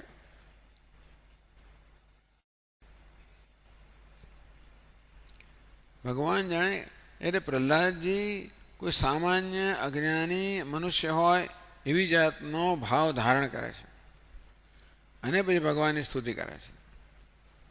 જેમ શંકરાચાર્ય કહે ને, ન મંત્રમ નો યંત્રમ તદપિતા ન જાને, શ્રુતિમાં વગેરે વગેરે, હું કંઈ જાણતો નથી ભગવાન, હવે એવું કહે કેવું કહેવાય. પૃથિવ્યામ પુત્રાસ્તે બહવ સંધિ સરલા પરમ તેષામ મધ્યે વિરતરલોહમ તવ સુત. હે માં, પૃથ્વી પર તારા ઘણા બધા ચંચળ તો સંતાનો છે, એમાં આ તારો સંતાન છે અત્યંત ચંચળ છે. અને પછી પાછા આગળ કહે છે, પરિત્યક્તા દેવા વિવિધ વિધ સેવા કુલતયા મયા પંચાશીતે રધિકનપનીતે તુ વયસી. ભગવાન એમાં બીજા બધા દેવતાઓની આરાધના કરવા માટે તો ખૂબ બધા નીતિ નિયમોનું પાલન કરવું પડે, મારે થતું એમ નથી, મારે એ તો મેં છોડી દીધા. અમારી 85થી વધારે ઉંમર થઈ ગઈ છે, આ સમયમાં તું જો મારું રક્ષણ નહીં કરે તો કોણ કરશે? એ લોકોને થાય કે જો આ શંકરાચાર્ય આવું કેમ કહે છે. એક આ જ વસ્તુ કે 85 વર્ષની ઉંમર એમની ક્યાં થઈ હતી? હું કોઈ બીજું બાકી અંદર લખ્યું એમાં કશું એમનામાં નહોતું. ઉંમરનો ક્યાં સવાલ છે? બાકી જે કહ્યું છે એ શ્લોકને એ સ્તોત્રમાં એ ક્યાં કશું એમનામાં હતું? પૃથ્વીમાં પુત્રાસ્તે જનની બહવ સંધિ સરલા, હું તો અત્યંત ચંચળ હતું એવા કંઈ હતા? એવું નથી કે મેં તારી કુદરત આરાધના ના કરી, એવું કંઈ હતું નહીં. પણ જેમ શંકરાચાર્ય મહારાજ કોઈક સામાન્ય મનુષ્ય હોય એવો ભાવ પોતાનામાં પ્રગટ કરીને પ્રાર્થના કરે. અવિનય અપનય વિષ્ણુ દમય મનઃ શમય વિષમગૃ તૃષ્ણામ. હે ભગવાન વિષ્ણુ, મારા અવિનયની ક્ષમા કરો, મારું મન છે એનું દમન કરો, મારી વિષય તૃષ્ણાને દૂર કરો. તારે સંસાર સાગર સંસાર સાગરમાં તારો. એટલે આ તો મહાપુરુષો આવી જાતનો ભાવ ધારણ કરે ને પછી સ્તુતિ કરે. તો પ્રહલાદજી પણ આવી જાતનો ભાવ ધારણ કરીને 3 શ્લોકોમાં સ્તુતિ કરે છે. કહે છે અહીંયા આગળ,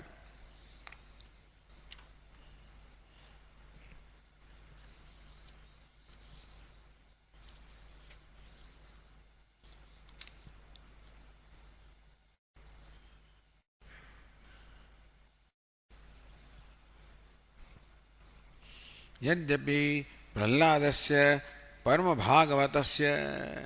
પ્રહલાદજી કહે છે ભાગવત અહીં પરમ ભાગવત છે.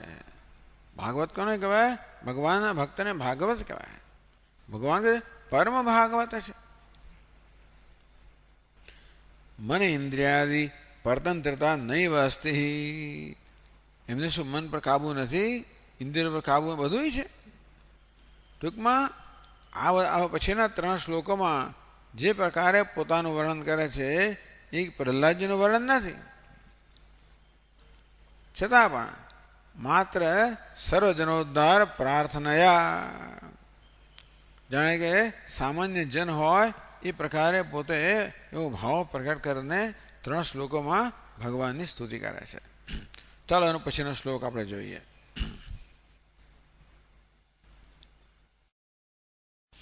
નૈતન્મનસ્તવ કથાસુ વિકુંઠનાથ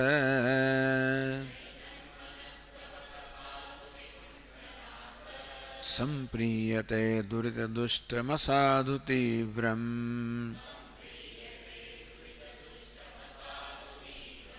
કામાતુરમ હર્ષશોકભયૈષણાર્થમ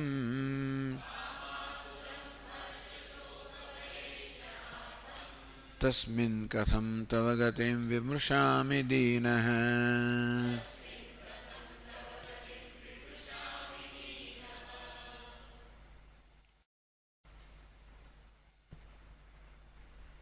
જાણે ભગવાન એમને પૂછતા હોય, યદિ એવમ મમ લીલાવતાર ચરિત્રાભિજ્ઞ ત્વમ. અત્યારના સુધીના શ્લોકમાં પ્રહલાદજીએ જે પ્રકારે વર્ણન કર્યું કે કેવી રીતે પહેલાં બ્રહ્માજી પ્રગટ થયા, એમણે આટલું અન્વેષણ કર્યું, પ્રયત્ન સફળ ના થયો, દીર્ઘકાળ તપશ્ચર્યા કરી, ભગવાનની પ્રસન્ન થયા, ભગવાને એમને પછી જ્ઞાન આપ્યું, દર્શન આપ્યા, અંદર દર્શન આપ્યા, બહાર વળી પાછા વિરાટ પુરુષ રૂપે દર્શન આપ્યા, વળી પાછા હયગ્રીવે અવતાર લઈને એમને વેદનો ઉદ્ધાર કર્યો. પાછલું જ નહીં પરંતુ યુગો દરેક યુગમાં જ્યારે જ્યારે આવશ્યકતા થઈ ત્યારે ભગવાને તે અવતાર ધારણ કરીને ભક્તોની રક્ષા કરે વગેરે વર્ણન કર્યું. એવમ મમ લીલાવતાર ચરિત્રાભિજ્ઞત્વમ. હે પ્રહલાદ, આવી રીતે મારી લીલા અવતારો બધા છે એ ચરિત્ર તો તું બરોબર જાણે છે. તદા શ્રવણાદિના શુદ્ધાંતકરણસ્ય. એનો અર્થ એ થયો કે સદા મારી લીલાઓનું શ્રવણ કરે છે તું તો શુદ્ધ અંતઃકરણવાળો છે. તવ મ તત્વજ્ઞાનોદયન કૃતાર્થતા સ્યાત્. તું પ્રાર્થના શાનો કરે જ ભાઈ? જે પ્રકારની પ્રાર્થના તું કરે છે એ બધી સ્પષ્ટ છે કે તું મારી લીલા કથાઓ જાણે છે, એનું સતત શ્રવણ કરે છે, એને કારણે તારું અંતઃકરણ શુદ્ધ છે જ. તત્વજ્ઞાન એમાં થાય જ અંતઃકરણ શુદ્ધ હોય તો, અને તેથી તું કૃતાર્થ હોવો જ જોઈએ. તો કિમ મમ દાસ્યાદિ પ્રાર્થના. તું મારો દાસ બનો, ભગવાન આપના દાસનો સંગ કરાવી આપો. દાસ તો છોડો, ભગવાન આપના દાસનો પણ મને દાસ બનાવો, આવી પ્રાર્થના કરવાની જરૂર શું? ઇતિ આશંક્ય. ધારો કે એવો પ્રશ્ન પૂછવામાં આવે તો કે કૃપયા ત્વદત્ત અધિકારમ વિના ન શ્રવણાદિ પ્રવૃત્તિ. ભગવાન અત્યંત કૃપા કરીને આપ જ્યાં સુધી કોઈ સાધકને અધિકારી ન બનાવો. ટૂંકમાં કોઈ સાધક અધિકારી હોય એ પણ ભગવાનની કૃપાનું પરિણામ છે. ભગવાન આપ અત્યંત કૃપા કરીને કોઈ ભક્તને આપનો અધિકારી ન બનાવો, ત્યાં સુધી શ્રવણાદિ પ્રવૃત્તિ પણ ના થાય. ક્યાંથી થાય? ભગવાનની કથાનું શ્રવણ કરવાની વૃત્તિ જ ના જાગે. વૃત્તિ જાગે તો હજાર જાતના બધા અંદર અવરોધો આવે. એ જ વખતે મહેમાન આવે, એ જ વખતે ફલાણું થાય, એ વખતે પેલું વગેરે વગેરે. ટૂંકમાં ભગવાનની કૃપા ન હોય તો અનેક બધા અવરોધો પણ આવે. પહેલાં તો શ્રવણાય આપે બહુભીર્યો ન લભ્ય હૈ. કઠોપનિષદ શ્રવણ કરવા માટે જ આ ભગવાન ઉપલબ્ધ નથી. શૃણવંતો બી બહુ યન્ન વિદ્યુઃ. સાંભળવા છતાં પણ કેટલાય લોકો એને જાણતા નથી. આ બધામાં શું છે?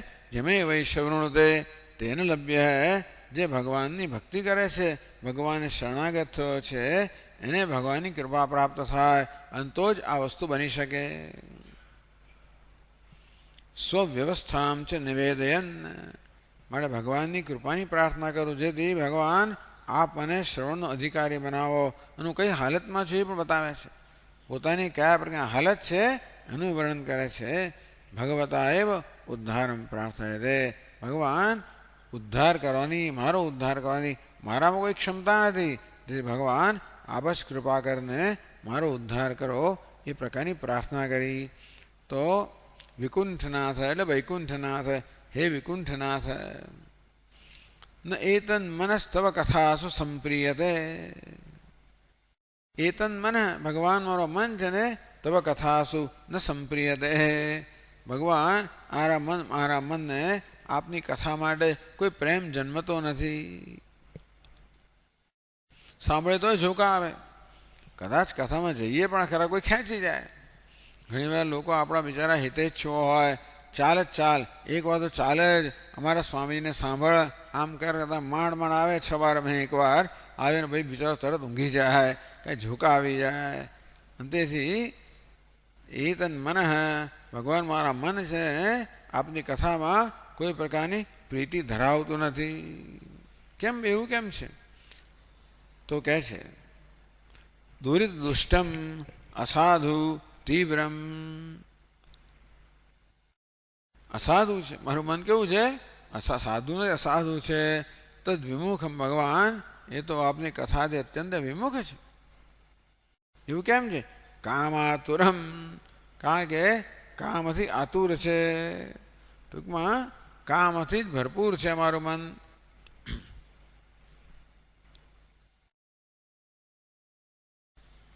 તત્તદ વિષય ભોગ કામના વ્યાકુલમ.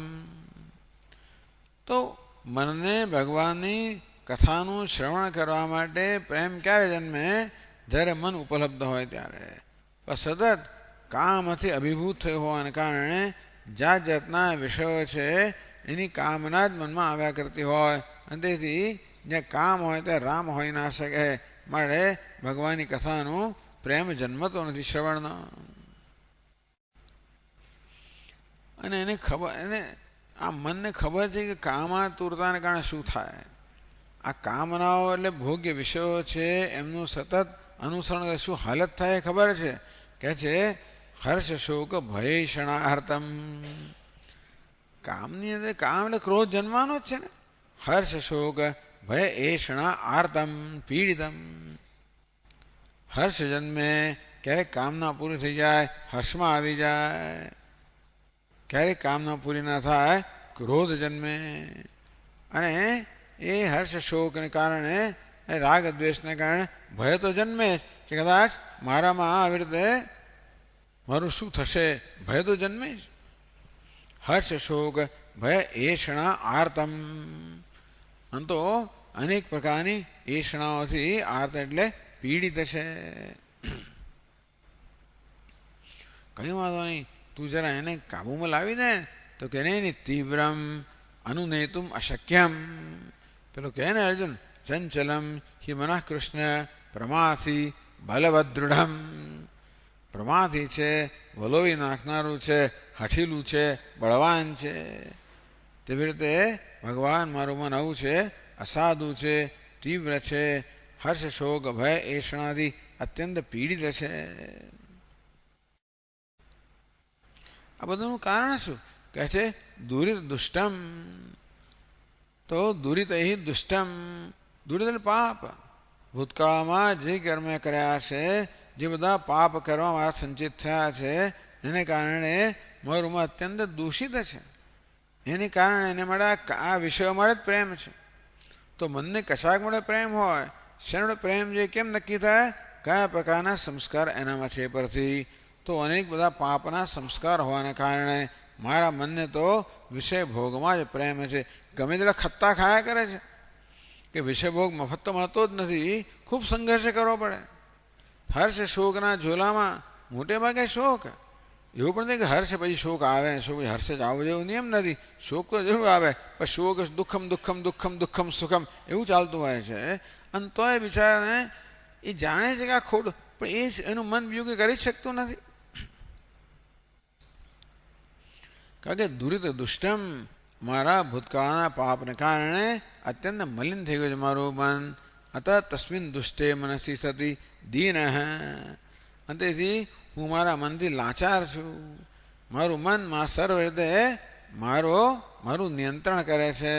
આ મન સતત મારી પાસે બળજબરીથી ન કરવાની વસ્તુ પણ કરાવે છે.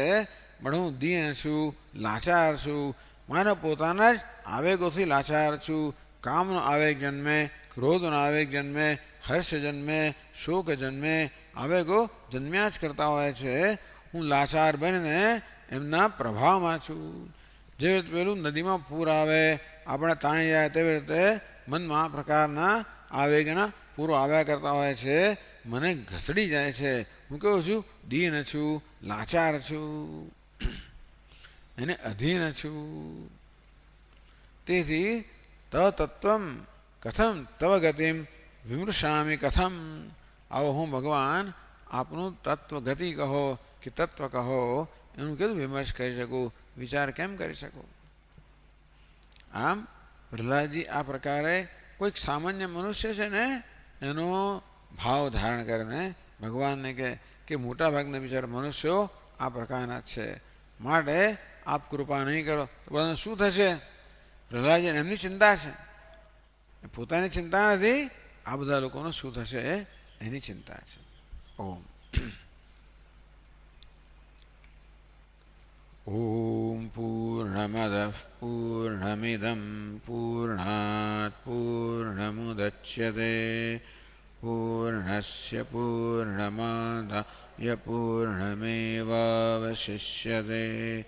ઓમ શાંતિ શાંતિ શાંતિ.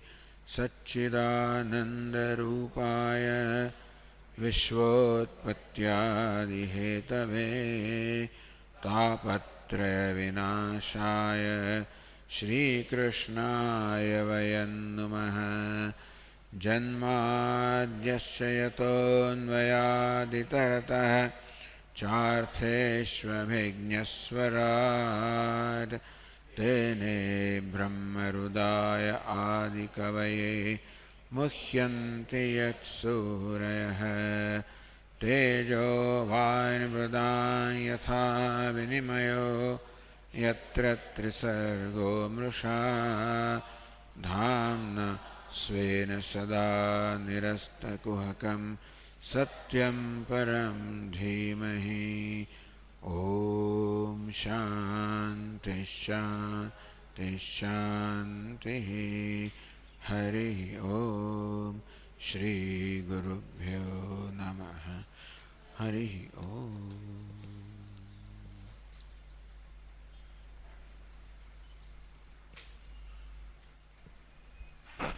દિનેશભાઈ કે કહેવાનું છે, એક બે જાહેરાત કરવાની છે. એક તો ગુરુવારે ગુડી પડવો છે, ત્યાંથી ચૈત્ર નવરાત્રિનો પ્રારંભ થાય છે.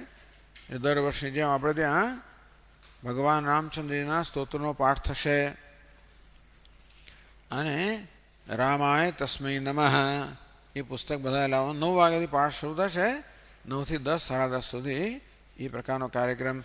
જે લોકોને એમાં નૈવેદ્ય વગેરે પણ આપવું હોય એ હેમંતિકાબેનને નામ લખાવી લે. બીજી વસ્તુ એ છે કે એ જ નવરાત્રિ દરમિયાન આપણા નરેશભાઈને ત્યાં રામચરિતમાનસનું 9 દિવસનું પારાયણ થશે. 9 દિવસોમાં 10 દિવસ છે આમ તો, 11 થી માંડીને 19 તારીખ સુધી. તો બરાબર 9 દિવસ મળી ગયા સારી રીતે.